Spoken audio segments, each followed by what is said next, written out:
Are के classes के online platform पर आपका स्वागत है। आज हम आपको जोड़ने जा रहे हैं भौतिक विज्ञान के साथ, एक नए सब्जेक्ट के नए टॉपिक के साथ। भौतिक विज्ञान जिसको हम अंग्रेजी में फिजिक्स कहते हैं। सबसे पहले हम जानते हैं कि भौतिक विज्ञान क्या है। तो देखिए, जो विज्ञान है तो हम विज्ञान में पढ़ते हैं प्रकृति का ज्ञान, प्रकृति का क्रमबद्ध अध्ययन जो है हमने शुरुआत से पढ़ रखा है। प्रकृति का क्रमबद्ध अध्ययन और जो स्वव्यवस्थित स्वनियोजित ज्ञान होता है वो लाता है आपका विज्ञान। अब जब हम भौतिक विज्ञान की बात करें तो हमारे आसपास का जो वातावरण है, हमारी जो प्रकृति है, उसमें जितनी भी घटनाएं घटित होती हैं वह सभी घटनाएं भौतिक विज्ञान की अंतर्गत घटित होती हैं। तो भौतिक विज्ञान के अंदर हम अपने आसपास के वातावरण की घटनाओं का अध्ययन करते हैं।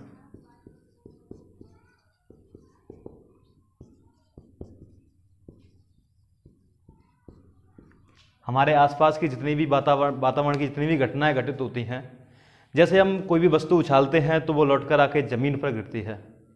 किसी भी वस्तु को हम यहाँ पृथ्वी से उछालेंगे ऊपर की ओर तो वो वस्तु लौटकर जमीन की ओर गिरेगी। ये पृथ्वी है, ये कोई वस्तु।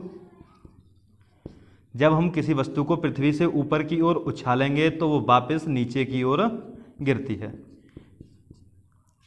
तो यह जो वस्तु के नीचे गिरने की जो घटना है वो आपकी घटित होती है गुरुत्वाकर्षण के तहत। तो जो वस्तु नीचे की ओर गिर रही है उसकी वजह क्या है? गुरुत्वाकर्षण। मैंने आपको जैसा बताया कि वातावरण की घटनाओं का अध्ययन ही किसके अंदर आता है? भौतिक विज्ञान के अंदर।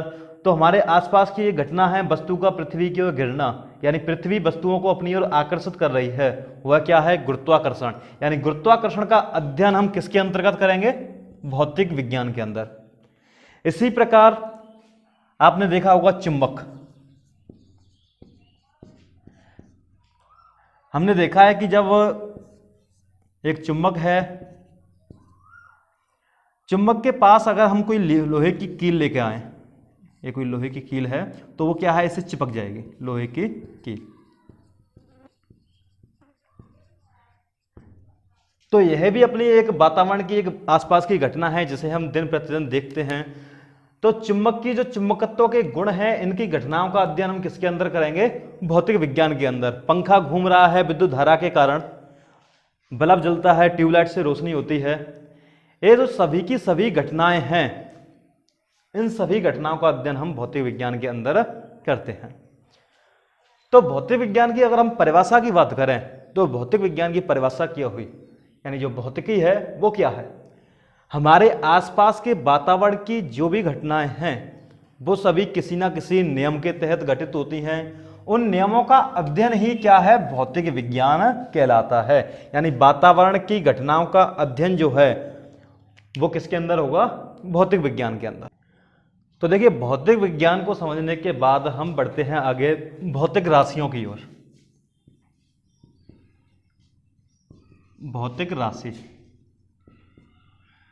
देखिए जो क्या है कि भौतिक विज्ञान के अंदर हम जिन चीजों को पढ़ेंगे उनकी माप तौल जरूरी है। और भौतिक राशि क्या है? ऐसी राशियां जिन्हें मापा या तौला जा सके।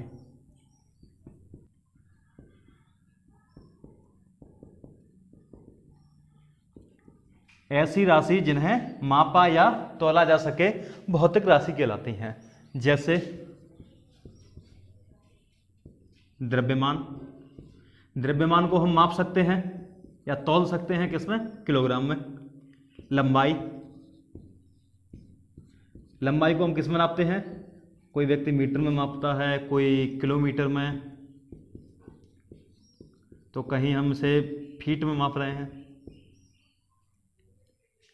यानी भौतिक राशि क्या है? ऐसी राशियां जिनको माप सकते हैं या तौल सकते हैं, यानी जिनका आकलन हम कैसे करेंगे? माप कर या तौल कर, वो क्या हुई? भौतिक राशि कहलाएंगी। भौतिक राशि आपकी हम फिजिक्स में दो प्रकार की पढ़ते हैं आमतौर पर। नंबर एक, अदिश राशि, जिसे हम कहते हैं स्केलर। नंबर दो, सदिश राशि, जिसे हम कहते हैं वेक्टर। अदिश राशि और सदिश राशि दो प्रकार की भौतिक राशियां होती हैं और कभी कभी हम इसमें तीसरी राशि का भी अध्ययन करते हैं, वो आपका कहलाता है प्रदिश। आमतौर पर इसकी जरूरत नहीं पड़ती, इसे हम कहते हैं टेंसर। हम यहां चर्चा करेंगे अदिश राशि और सदिश राशि की। जैसा कि नाम से आपको दिखाई दे रहा है, अदिश राशि यानी दिशा रहित और सदिश राशि दिशा सहित। ऐसी भौतिक राशियां जिनकी माप या तौल में, ऐसी भौतिक राशियां जिनकी माप या तौल में किसकी जरूरत हो? दिशा की। अगर दिशा की जरूरत है तो सदिश राशियां, यानी माप तौल जो होगी,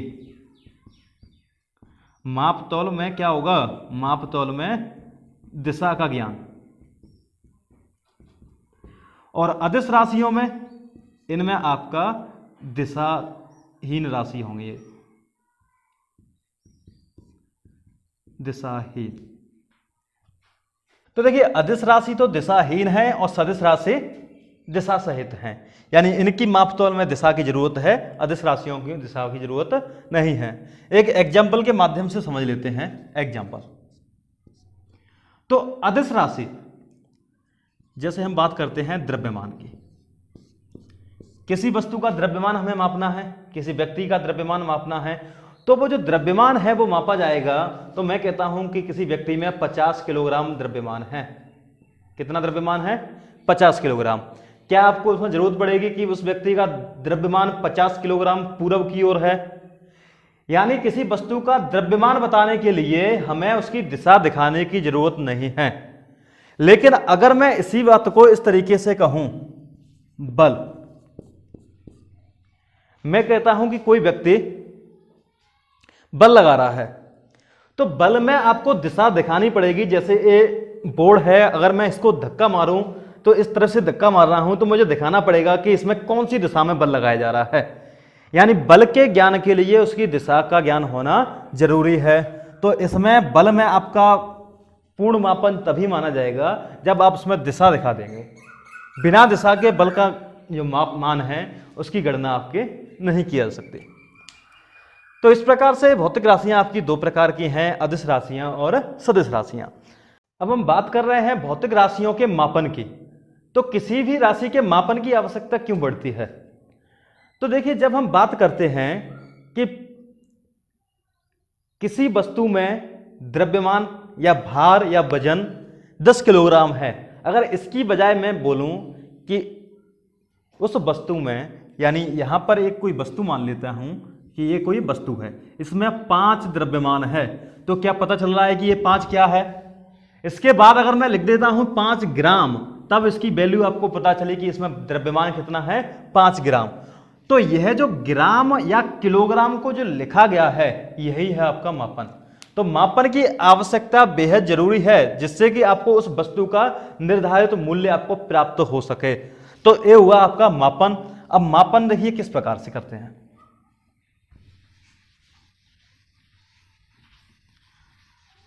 तो भौतिक राशियों को पढ़ने के बाद हम भौतिक राशियों के मापन की बात करेंगे। तो मापन के लिए सबसे पहले हम पढ़ेंगे मात्रक।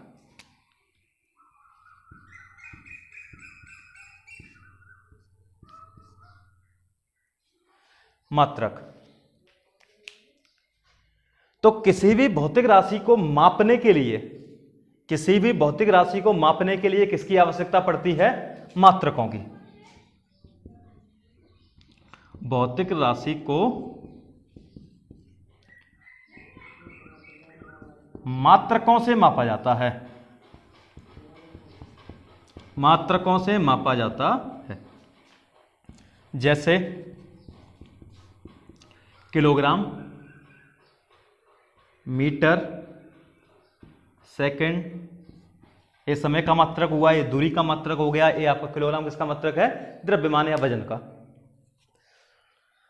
तो मात्रक जो हैं वो आपके दो प्रकार के हैं। ये दो प्रकार के मात्रक आपके आते हैं भौतिक राशियों से। एक तो होते हैं आपके मूल मात्रक और दूसरे होते हैं आपके व्युत्पन्न मात्रक।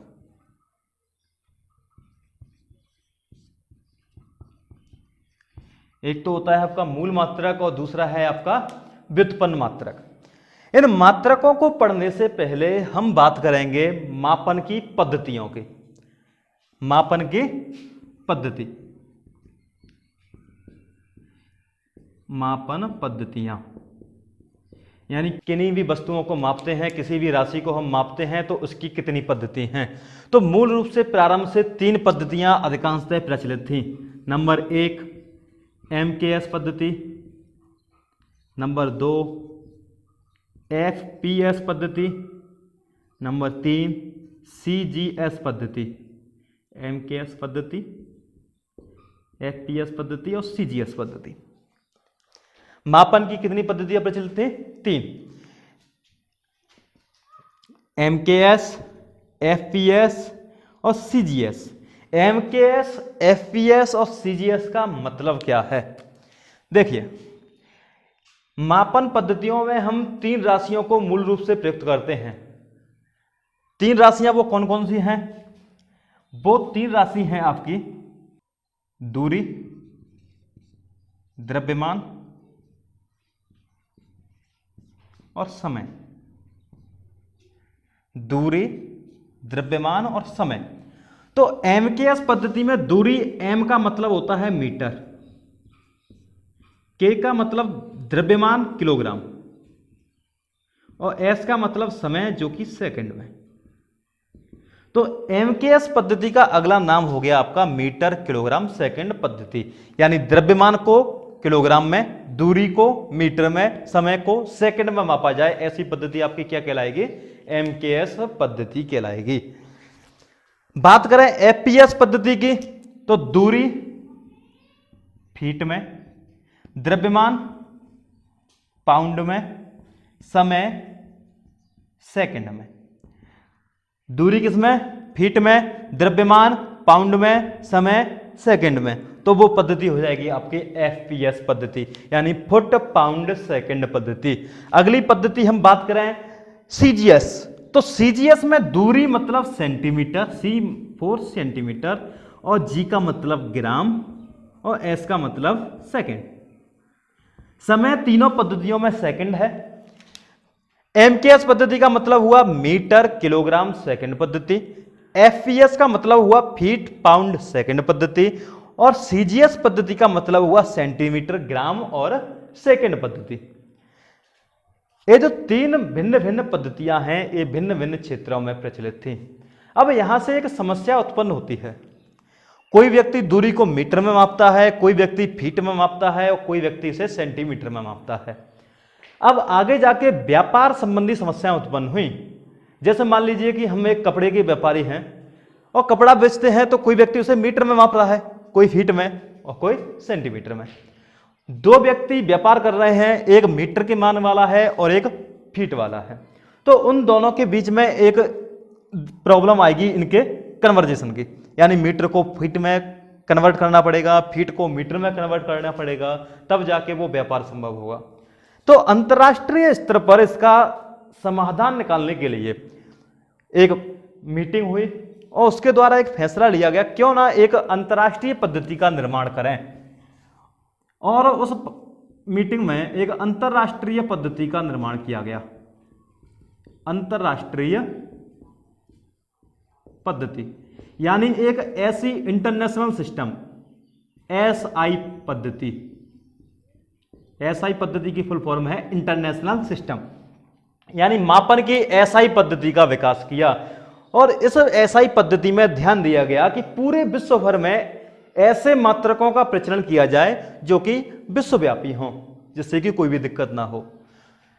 हर प्रकार की समस्याओं का समाधान मापन पद्धतियों का SI पद्धति में किया गया। इस अंतर्राष्ट्रीय पद्धति या SI पद्धति को हम विस्तार पूर्वक अगली क्लास में पढ़ेंगे। धन्यवाद।